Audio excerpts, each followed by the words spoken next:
PUC ಪ್ರಥಮ ವರ್ಷದ ಕಲೆ ಮತ್ತು ವಾಣಿಜ್ಯ ವಿದ್ಯಾರ್ಥಿಗಳಿಗೆ ಇವತ್ತಿನ ಆನ್ಲೈನ್ ಕ್ಲಾಸ್ಗೆ ಸ್ವಾಗತವನ್ನು ಬಯಸಿ ಇವತ್ತು ಒಂದು ನ್ಯೂ ಚಾಪ್ಟರ್ನ ಸ್ಟಾರ್ಟ್ ಮಾಡ್ತಾ ಇದ್ದೇನೆ. ಚಾಪ್ಟರ್ ನಂಬರ್ 8 ಒಳಗೆ 8.1 ಒಂದು ಟಾಪಿಕ್ ಅಂದರೆ the American revolution are the American war of independence, America ಸ್ವಾತಂತ್ರ್ಯ ಸಂಗ್ರಾಮದ ಬಗ್ಗೆ ನಿಮಗೆ 8.1 ರಲ್ಲಿ ನಿಮಗೆ ಸಿಲೆಬಸ್ ಇದೆ. ಹೌದಾ? ಅಮೇರಿಕನ್ ವಾರ್ ಆಫ್ ಇಂಡಿಪೆಂಡೆನ್ಸ್, ಹೌದು, ಅಮೇರಿಕಾ ಸ್ವಾತಂತ್ರ್ಯ ಸಂಗ್ರಾಮದ ಒಂದು ಇತಿಹಾಸದ ಬಗ್ಗೆ ನಾವು ತಿಳ್ಕೋಬೇಕಾಗಿದೆ. ಅಂದ್ರೆ ಒಂದು ರೀತಿಯಾಗಿ ರೆವಲ್ಯೂಷನ್ ಯುಗ ಅಂತ ಕರಿತೀವಿ. ದ 18th ಸೆಂಚುರಿ, 18ನೆಯ ಶತಮಾನದಲ್ಲಿ ಕ್ರಾಂತಿಗಳ ಯುಗ ಅಂದ್ರೆ ತಪ್ಪಾಗಲಿಕ್ಕಿಲ್ಲ. ಯಾಕಂದ್ರೆ ಈ ಶತಮಾನದಲ್ಲಿ ಅತಿ ಮುಖ್ಯವಾಗಿರ್ತಕ್ಕಂಥ 3 ಕ್ರಾಂತಿಗಳು ಸಂಭವಿಸ್ತವೆ. The American revolution 1776 July 4th, 1776 July 4ರಂದು ಅಮೇರಿಕಾ ಸ್ವತಂತ್ರ ಹೊಂದಿತು.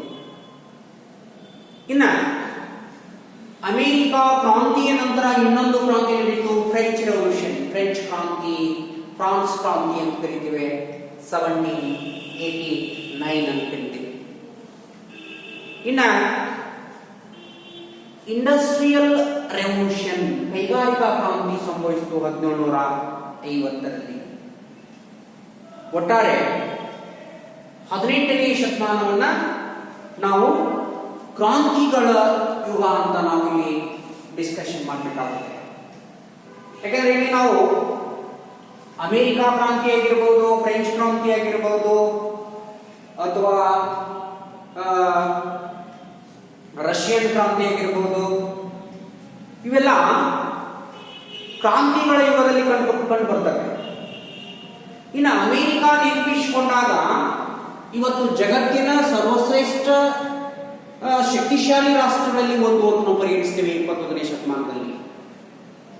ಅದಕ್ಕಾಗಿ ಅಮೇರಿಕಾ ಅಂತ ನೆನಪಿಸಿಕೊಂಡಾಗ ನಮಗೆ ಜಾರ್ಜ್ ವಾಷಿಂಗ್ಟನ್ ನೆನಪಿಗೆ ಬರ್ತಾನೆ. ಯಾಕಂದ್ರೆ ಜಾರ್ಜ್ ವಾಷಿಂಗ್ಟನ್ ಈ ಮನೆತನದ, ಈ ರಾಷ್ಟ್ರದ ಪಿತಾಮಹ ಅಂತ ಕರಿತೀವಿ.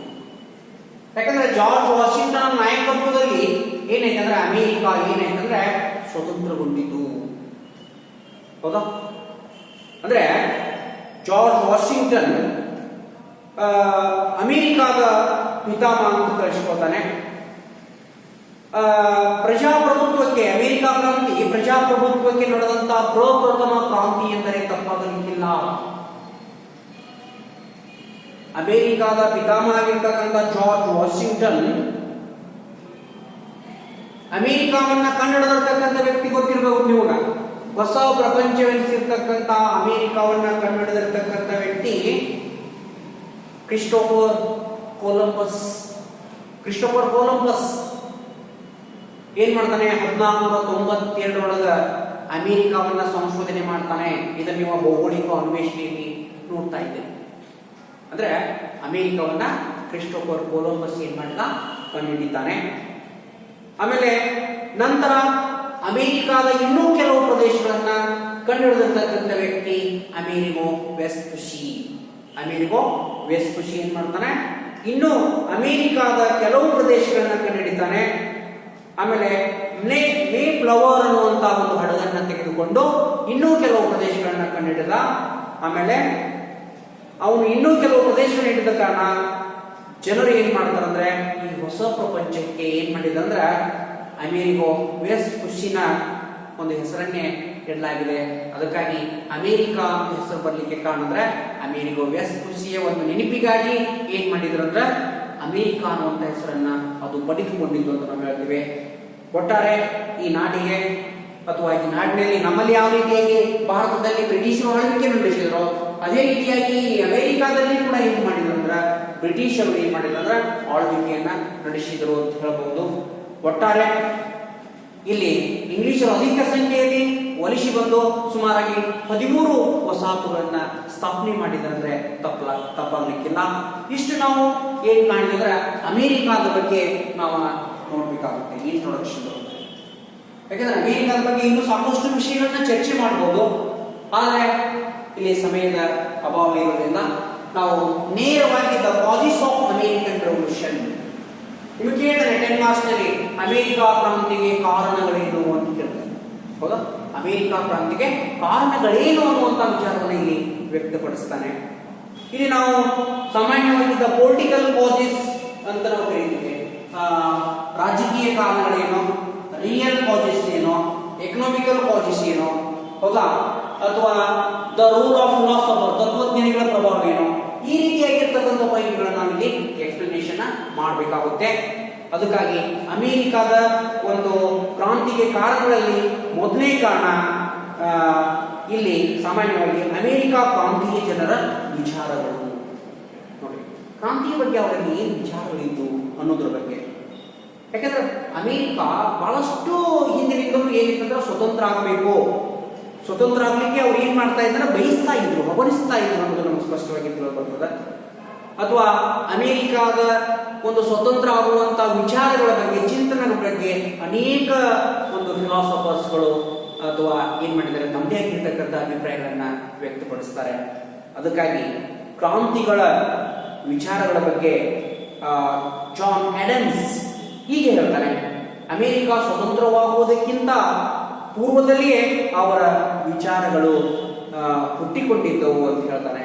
ಆಮೇಲೆ ಮಹಿಳೆಯರ ನಾಯಕಳಾದಂಥ ಆನೆ ಹಚಿನ್ಸ್ಗಳು ಕೂಡ ಹೇಳ್ತಾರೆ, ಅಮೆರಿಕದ ಜನರಲ್ಲಿ ಜಾಗೃತಿ ತರಲಿಕ್ಕೆ ಬಹಳ ಮಹತ್ವದ ಪಾತ್ರವನ್ನು ವಹಿಸಿದೆ ಅಂತ ಹೇಳ್ತಾರೆ. ಇನ್ನ ಈ ಪೊಲಿಟಿಕಲ್ ಕಾಸಸ್ ಒಳಗೆ ನಾವು ಸಪ್ತವಾರ್ಷಿಕ ಯುದ್ಧಗಳು ಅಂತ ಕರಿತೀವಿ. ನೋಡ್ರಿ, the effective of 7 years wars ಅಂತ ಕರಿತೀವಿ. ಸಪ್ತವಾರ್ಷಿಕ ಯುದ್ಧದ ಪರಿಣಾಮಗಳು. ಸಪ್ತವಾರ್ಷಿಕ ಯುದ್ಧದ ಕದನಗಳು ಏನಾಯ್ತಂದ್ರೆ, ಸಪ್ತವಾರ್ಷಿಕ ಕದನಗಳು ಯಾರ್ಯಾರು ನಡೆಯೋದ್ರಲ್ಲಿ ಗೊತ್ತಿರಲಿ, ಬ್ರಿಟಿಷರಿಗೂ ಆಮೇಲೆ ಅದೇ ರೀತಿಯಾಗಿ ಫ್ರೆಂಚರಿಗೂ. ಇವರು ಬದ್ಧ ವೈರಿಗಳು. ಹೌದಾ, ನಾವು ಕರ್ನಾಟಕ ಕದನದಲ್ಲಿ ಈ ಸಪ್ತವಾರ್ಷಿಕ ಯುದ್ಧಗಳ ಬಗ್ಗೆ ನೋಡ್ತೀವಿ. ಅದಕ್ಕಾಗಿ ಸಪ್ತವಾರ್ಷಿಕ ಕದನದಲ್ಲಿ ಈ ಫ್ರೆಂಚರಿಗೂ ಮತ್ತು ಇಂಗ್ಲಿಷರಿಗೂ ಯುದ್ಧ ನಡೀತು. ಆದರೆ ಈ ಸಪ್ತವಾರ್ಷಿಕ ಕದನದಲ್ಲಿ ಸೋಲು ಅನುಭವಿಸಿದವರು ಯಾರಂದ್ರೆ ಫ್ರೆಂಚರು. ಫ್ರೆಂಚರು ಏನ್ ಮಾಡ್ತಾರೆ, ಸೋಲನ್ನ ಅನುಭವಿಸ್ತಾರೆ. ಕೊನೆಗೆ ಒಂದು ಒಪ್ಪಂದವನ್ನು ಮಾಡಿಕೊಳ್ತಾರೆ. ಅದು ಯಾವ ಒಪ್ಪಂದ ಅಂದ್ರೆ ಪ್ಯಾರಿಸ್ ಒಪ್ಪಂದದೊಂದಿಗೆ ಇಲ್ಲಿ ಕೊನೆಗೊಳ್ತದೆ. ಅದಕ್ಕೆ ಫ್ರಾನ್ಸ್ ಏನ್ ಮಾಡ್ತದೆ ಅಂದ್ರೆ, ಸೋದ ನಂತರ ಕೆನಡಾ ಪ್ರದೇಶವನ್ನ ಎದಕ್ಕೂ ವಹಿಸಿಕೊಡ್ತದೆ ಅಂದ್ರೆ ಇಂಗ್ಲೆಂಡ್ಗೆ ಒಪ್ಪಿಸಿಕೊಡ್ತದೆ ಅನ್ನೋದು ನಮಗೆ ತಿಳಿದು ಬರ್ತಾ ಇದೆ. ಆಮೇಲೆ ಇದರಿಂದ ಫ್ರಾನ್ಸದ ಒಂದು ಆಡಳಿತ ಕೆನಡಾದಲ್ಲಿ ಏನಾಗ್ತದೆ ಅಂದ್ರೆ ಅಂತ್ಯಗೊಳ್ತದೆ. ಅಂದ್ರೆ ಕೆನಡಾ ಮೊದಲು ಈ ಫ್ರೆಂಚ್ ಅಧೀನದಲ್ಲಿತ್ತು. ಆದರೆ ಯಾವಾಗ ಈ ಈ ಒಂದು ಸಪ್ತವಾರ್ಷಿಕ ಯುದ್ಧದಲ್ಲಿ ಸೋತ ಮೇಲೆ ಕೆನಡಾ ದೇಶವನ್ನ ಏನ್ ಮಾಡ್ತದೆ, ಒಪ್ಪಿಸಿಕೊಡ್ತದೆ. ಆಮೇಲೆ ಅಲ್ಲಿ ಅವರ ಆಡಳಿತ ಅಂತ್ಯಗೊಳ್ತದೆ ಅನ್ನೋದು ನಮಗೆ ತಿಳಿದುಬರ್ತದೆ. ಅದಕ್ಕೆ ಅಮೇರಿಕನ್ನರು ಬ್ರಿಟಿಷರನ್ನ ಅವಲಂಬಿಸಬೇಕಾಗಿರಲಿಲ್ಲ.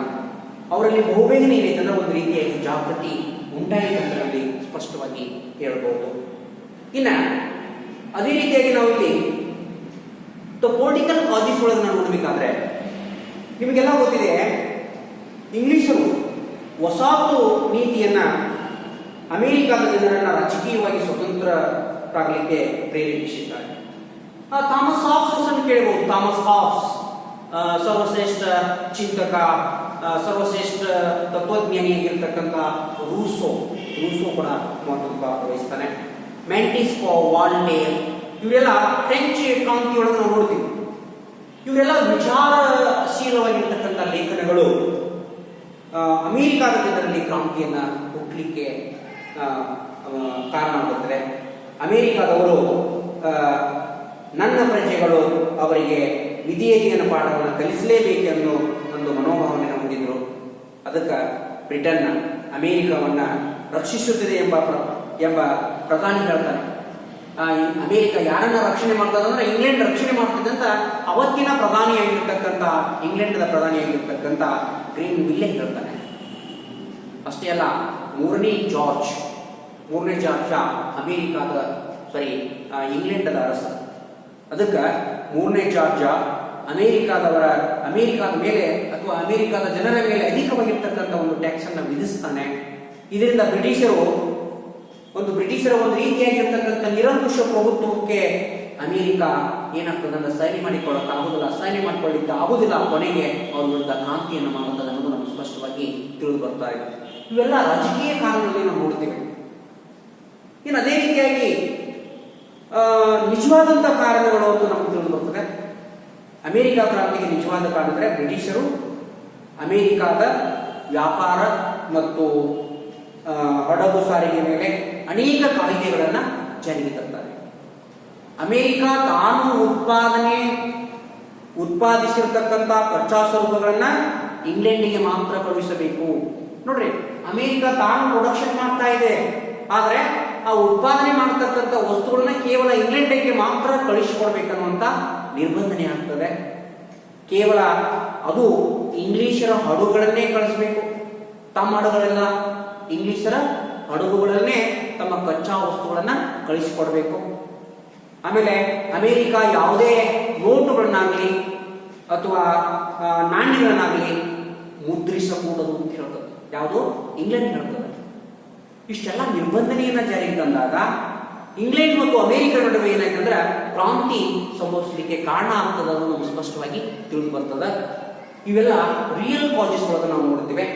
ಇನ್ನ ಅದೇ ರೀತಿಯಾಗಿ ನಾವು ಇನ್ನೊಂದು ಅತಿ ಮುಖ್ಯವಾಗಿರ್ತಕ್ಕಂಥ ಕಾರಣ ಮೂರನೇದು ಎಕನಾಮಿಕಲ್ ಕಾಸಸ್. ಇದು ಕೂಡ ಬಹಳಷ್ಟು ಮಹತ್ವದ ಪಾತ್ರವನ್ನು ವಹಿಸ್ತದೆ. ಆರ್ಥಿಕ ಕಾರಣಗಳಲ್ಲಿ ಮೊದಲನೇದು ದ ಮೊಲಾಸಿಸ್ ಆಕ್ಟ್ ಅಂತ ಬರ್ತದೆ. ಮೊಲಾಸಿಸ್ ಆಕ್ಟ್ ಅಂದ್ರೆ ಕಾಕಂಬಿ ಕಾಯ್ದೆ. ಈ ಕಾಕಂಬಿ ಕಾಯ್ದೆ 1764ರಲ್ಲಿ ಅಸ್ತಿತ್ವಕ್ಕೆ ಬರ್ತದೆ. ವಿದೇಶಗಳಿಂದ ಆಮದು ಮಾಡಿಕೊಳ್ತಕ್ಕಂಥ ಈ ಕಾಕಂಬಿಯ ಮೇಲೆ ಅಧಿಕ ತೆರಿಗೆಯನ್ನ ವಿಧಿಸಲಾಯಿತು. ಈ ಕಾಕಂಬಿಯನ್ನು ಎಲ್ಲಿಂದ ತರಿಸಿಕೊಳ್ತಾ ಇದ್ರು? ವೆಸ್ಟ್ ಇಂಡೀಸ್ ಮತ್ತು ಇಂಗ್ಲೆಂಡ್ನಿಂದ ಆಮದನ್ನು ಮಾಡಿಕೊಳ್ತಾ ಇದ್ರು. ಈ ಕಾಕಂಬಿಯಲ್ಲಿ ಉಪಯೋಗ ಆಗ್ತಾ ಇದ್ರೆ ಮದ್ಯ ಸೇವನೆಗೆ, ಸೆರೆ ತಯಾರು ಮಾಡಲಿಕ್ಕೆ ಇದನ್ನ ಉಪಯೋಗ ಮಾಡ್ತಾ ಇದ್ರು. ಆಮೇಲೆ ಆದರೆ ಈ ಕಾಕಂಬಿಯಲ್ಲಿ ಅಧಿಕ ತೆರಿಗೆ ವಿಧಿಸಿದಾಗ ವಸಾಹತುಗಾರರು ಈ ಮದ್ಯ ತಯಾರಿಕೆಯನ್ನ ನಿಲ್ಲಿಸಬೇಕಾಗ್ತದೆ. ಇದು ಒಂದು ಎಕನಾಮಿಕಲ್ ಕಾಸಸ್ ಅಂತ ಹೇಳ್ಬೋದು. ಇನ್ನು ಅದೇ ರೀತಿಯಾಗಿ ದ ಶುಗರ್ ಆಕ್ಟ್ ಅಂತ ಬರ್ತದೆ. ಸಕ್ಕರೆ ಕಾಯ್ದೆ 1764 ಅಂತ ಹೇಳ್ಬೋದು. ಅಮೆರಿಕನರು ಅನೇಕ ಪದಾರ್ಥಗಳನ್ನು ಆಮದು ಮಾಡ್ಕೊಳ್ತಾ ಇದ್ರು.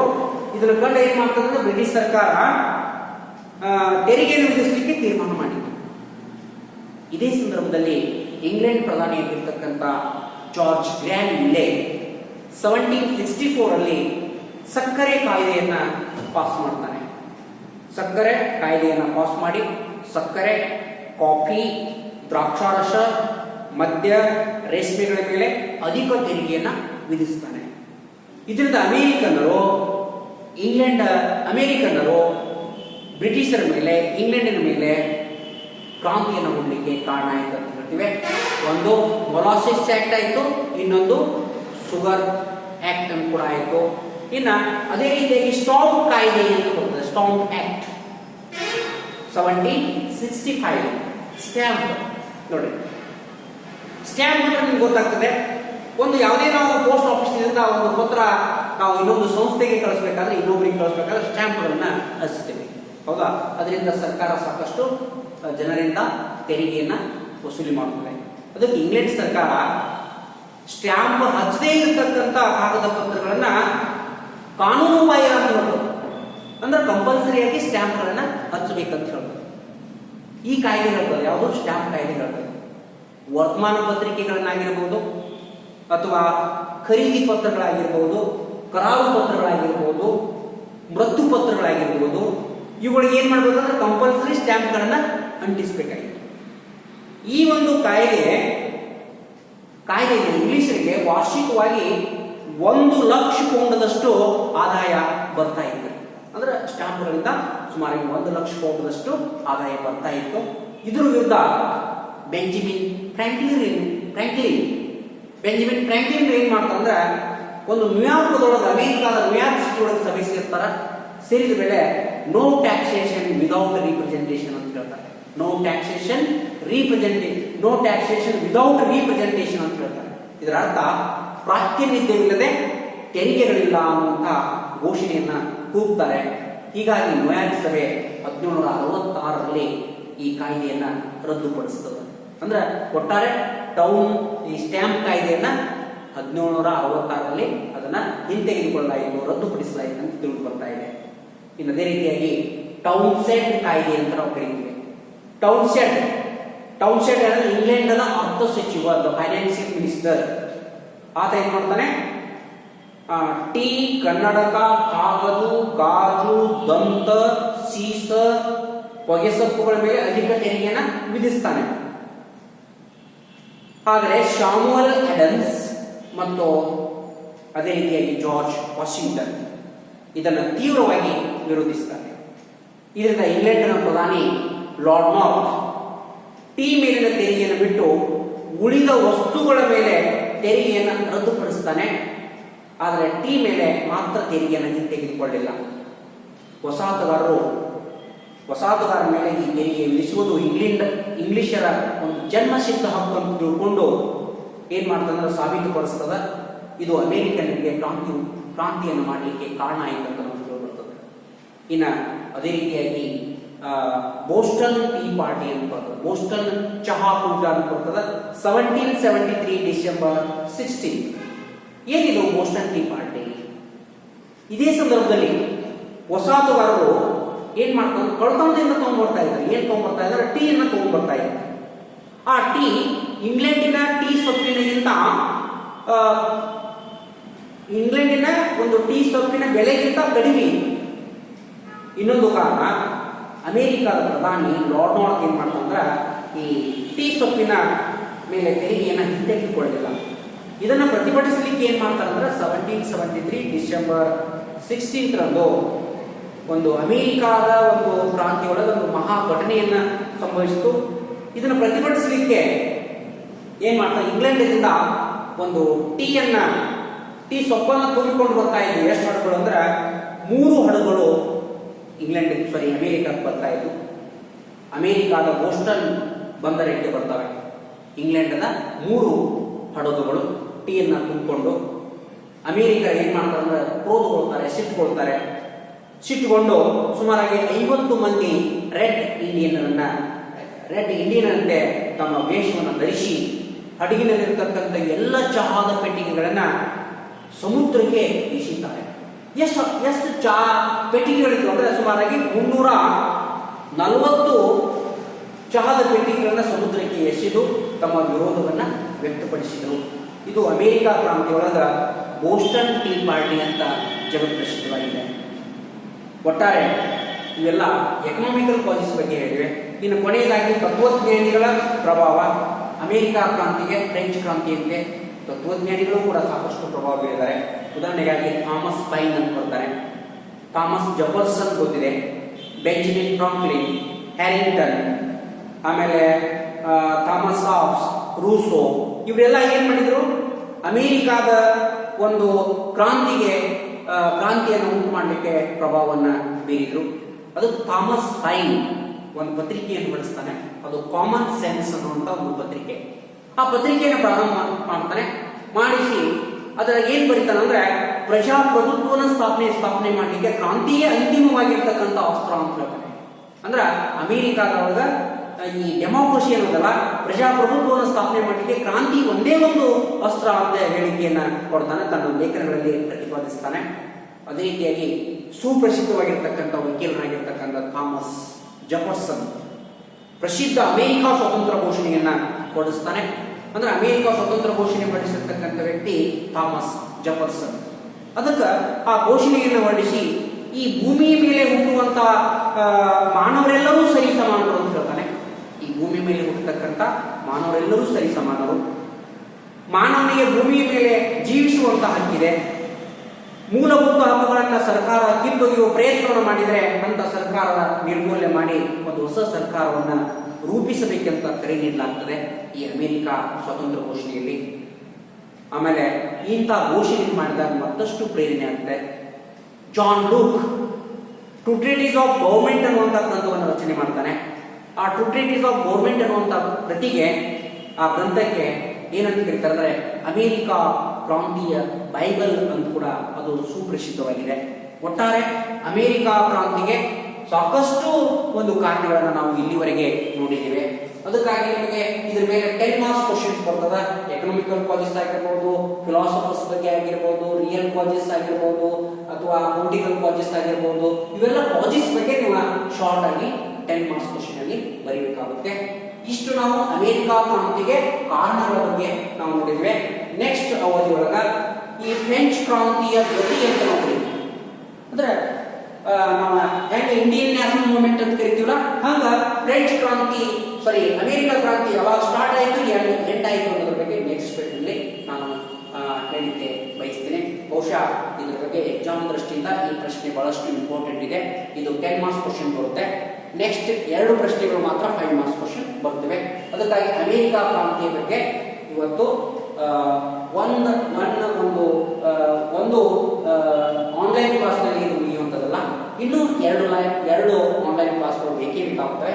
ಅದಕ್ಕಾಗಿ ನೆಕ್ಸ್ಟ್ ಒಂದು ಆನ್ಲೈನ್ ಕ್ಲಾಸ್ನಲ್ಲಿ ಅಮೆರಿಕ ಕ್ರಾಂತಿಯ ಗತಿಯ ಬಗ್ಗೆ ನಿಮಗೆ ಎಕ್ಸ್ಪ್ಲನೇಷನ್ ಮಾಡ್ತೀನಿ ಅಂತ ಹೇಳಿ ಇವತ್ತಿನ ಕ್ಲಾಸನ್ನು ನಾನು ಅಂತ್ಯಗೊಳಿಸ್ತೇನೆ.